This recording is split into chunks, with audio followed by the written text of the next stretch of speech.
என் முதலாளிக்கு 60 வயசுன்னா என்னாலேயே நம்ப முடியாது. அன்றைக்கு என் அறையில் வெளிச்சம் இல்லாம இருந்திருந்தால் நானே நம்பியிருக்க மாட்டேன். அப்ப என் கனவை நனவாக்கிய அந்த தேவதூதன் என் முதலாளிதான். கதையை முழுசா கேளுங்க. அப்பதான் இந்த கதை உங்களை முழுசாக திருப்தியாக்கும். அப்படியே அந்த சப்ஸ்கிரைப் பட்டனை செல்லமா ஒரு தட்டு தட்டிடுங்க. வாங்க கதைக்கு போகலாம். பொதுவா பணக்கார வீட்டில் வயசான நோயாளிகளை பார்த்துக்கொள்ள நர்சுகளை வேலைக்கு வைத்துக் கொள்வார்கள். நானும் அப்படித்தான் அந்த பணக்காரர் வீட்டிற்கு சென்றேன். நோயாளி அவரோட மனைவிதான். வாத நோய் வந்து கை கால் முடங்கி கிட்டத்தட்ட முழு கோமாவில் தான் இருந்தாள் அந்த பெண். தினமும் நான் அந்த பணக்காரர் வீட்டிற்கு சென்று அவர் மனைவிக்கு மருந்து மாத்திரை கொடுத்து கவனித்துக் கொள்ள வேண்டும். இரவு பகல் என் நேரமும் உதவி தேவைப்படுவதால் நானும் அவர்கள் வீட்டில் தங்கி அவர் மனைவியை கவனித்துக் கொண்டேன். என்னோட அன்பான கவனிப்பும் அனுசரணையும் அந்த முதலாளிக்கு பிடித்து போனது. என்னை அவர் வீட்டின் உறவினராகவே பார்க்க ஆரம்பித்தாரு. எனக்கும் அப்போது 25 வயதுதான் இருக்கும். படித்துவிட்டு சில மாதங்கள் மருத்துவமனையில் அனுபவம் பெற்ற உடனேயே என்னோட நேர்மை பிடித்து போய் அந்த முதலாளி வீட்டிற்கு மருத்துவ சேவைக்கு அனுப்பி வைத்தார்கள். வீட்டில் வேலைக்காரர்கள் பலர் இருந்தாலும் என்னிடம் முதலாளி இருக்கும்போது ஒரு மாதிரியும் இல்லாத போது ஒரு மாதிரியும் நடந்து கொள்வார்கள். சிலர் அவருக்கு உறவினர்களாக கூட இருந்தார்கள். அந்த அம்மா சனியன் எப்போது ஒழியும் என்று கூட நினைத்தார்கள். அதேபோல் முதலாளிக்கு விசுவாசம் கொண்ட சில வேலைக்காரர்களும் இருந்தார்கள். நான் அவர்களை மட்டும் அடையாளம் கண்டு கொண்டு எனது உதவிக்கு வைத்துக் கொண்டேன். முதலாளிக்கு தினமும் இரவில் வீட்டில் ட்ரிங்க்ஸ் சாப்பிடும் பழக்கம் உண்டு.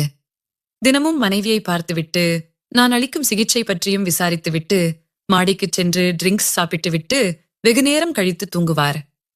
ஒரு நாள் ஏதோ கண்ணாடி பாட்டில் நொறுங்கும் சத்தம் கேட்டு நான் மாடிக்கு சென்று பார்த்தபோது அந்த முதலாளி முழு போதையில் பாட்டிலை கீழே தெரியாமல் தள்ளிவிட்டு உடைந்த கண்ணாடி குவியல்களுக்கு மேல் விழுந்து கிடந்தார்.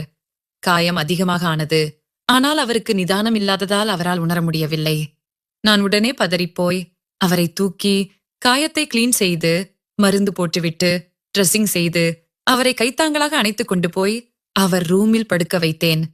அன்றைக்கு கீழே பல வேலைக்காரர்கள் இருந்தும் யாரும் உதவிக்கு வராத கோபத்தில் மறுநாள் அவர் அத்தனை வேலைக்காரர்களையும் வேலையை விட்டு அனுப்பிவிட்டார்.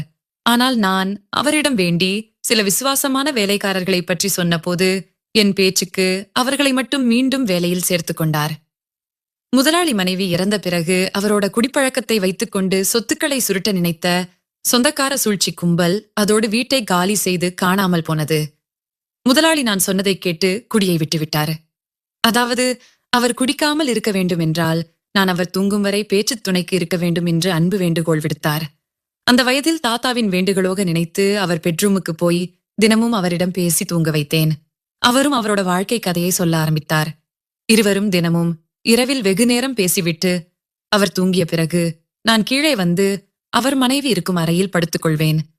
அவரிடம் பேசுவது எனக்கும் ஒரு ஆறுதலை தந்தது. அவர் குடியை நிறுத்தியது எனக்கு ஆனந்தமாகவும் இருந்தது. இப்படியே போக தினமும் என்னென்னமோ பேசிய நாங்கள் எங்க காதல் கதைகளை பற்றியும் பேச ஆரம்பித்தோம். அன்றைக்கு நீண்ட நாட்களுக்கு பிறகு கொஞ்சமாக குடிக்கலாமா என்றார். சரின்னு ஒப்புக்கொண்டேன். என்னையும் கொஞ்சமாக குடியேன் என்றார். சரி என்று எடுத்துக்கொண்டேன். அவர் அந்த காலத்திலே மன்மதனாக இருந்திருப்பார் போல. அவர் சொன்ன கதைகள் அத்தனையும் என் கண்முன்னே ஓட்டி பார்த்தேன். அட கிழட்டு பயலே, என்னவெல்லாம் செஞ்சிருக்கடா நீ? கேட்கிற எனக்கே எறும்பு ஊறுதே.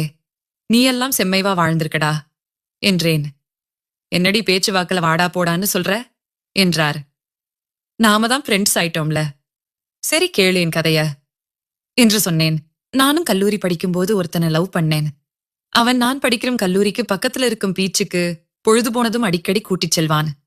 எப்படி கூட்டி சென்றானோ அப்படியே திரும்பவும் கூட்டிட்டு வந்துடுவான். என்னடா இவன் பயந்தாங்கோலியா இருக்கானே, இவன் வீட்டுக்கு கூட்டிட்டு போலாம்னு எங்க அம்மா அப்பா இல்லாத நாள் பார்த்து கூட்டி போனேன். என் நேர கருமாந்திரம் ஊருக்கு போகாம எங்க அப்பா அம்மா வந்துட்டாங்க. கிட்டத்தட்ட பூஜையை ஆரம்பித்தான். என் பூஜையில கரடி பூந்த மாதிரி எங்க அம்மா விளக்கமாறு எடுத்து அவனை அடித்து விரட்டினாள். அன்னைக்கு ஓடினவன் தான் அதுக்கப்புறம் வாழ்க்கையில அவனை திரும்பி பார்க்கவே முடியல என்று சிரித்தேன்.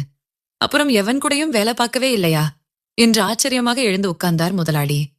அதான் இல்ல, நான் ஹாஸ்பிட்டல்ல வேலைக்கு சேர்ந்ததும் என் வார்டுல இருக்க சீனியர் டாக்டர் ரொம்ப மோசமானவன். புதுசா எவளாவது வேலைக்கு வந்தா அவன் வார்டுல ஆள் வேணும்னு கேட்டு வர வச்சுக்குவான். அப்புறம் வேலையை முடிச்சிட்டு தூக்கி ஏதாவது நார்மல் வார்டுல போட்டுடுவான். அப்படி ஒருத்தங்கிட்ட நான் போய் மாட்டினேன். அவன் அன்னைக்கு என்ன ஸ்டோர் ரூமுக்கு வர சொன்னான். என்ன சார் ஆச்சி, ஏதாவது வேலையா என்றேன். வான்னு சொன்னா வாயேன், தேவையில்லாம ஏன் பேசுற என்று சிரித்துக் கொண்டே போனார். அங்கிருந்த பழைய நர்ஸ் அக்கா என்னிடம் பேசினாள். போடி, இல்லன்னா நீ சரியா வேலை செய்யலன்னு உனக்கு வேலைய பெர்மனன்ட் பண்ண மாட்டான். ரொம்ப கேவலமானவன். எனக்கு கல்யாணம் ஆச்சுன்னு தெரிஞ்சும் என்னை நைட் டியூட்டிக்கு தினமும் வரச் சொல்லி கொடுமைப்படுத்தினான். ஒழுங்கா அவன் என்ன சொல்றானோ அப்படி கேட்டு நடந்துக்க. அப்பதான் உன் வேலையை காப்பாத்த முடியும் என்றாள். நானும் சோகமாக டாக்டர் சொன்ன இடத்துக்கு போனேன். அங்கே டாக்டர் காத்திருந்தார். நான் உள்ளே சென்றதும் கதவை மூடினார். இங்க பாரு, உனக்கு இந்த வேலை பெர்மனன்ட் பண்ணணும்னா நான் சொல்றத கேளு. இல்லன்னா நீ வேலைக்கு ஆக மாட்டேன்னு சொல்லிட்டு போயிட்டே இருப்பேன் என்று முறைத்தார். இப்ப என்னதான் பண்ணணும் சார் என்றேன். அப்படி வா வழிக்கு. உனக்கு பூஜையில முன் அனுபவம் இருக்கா என்றார்.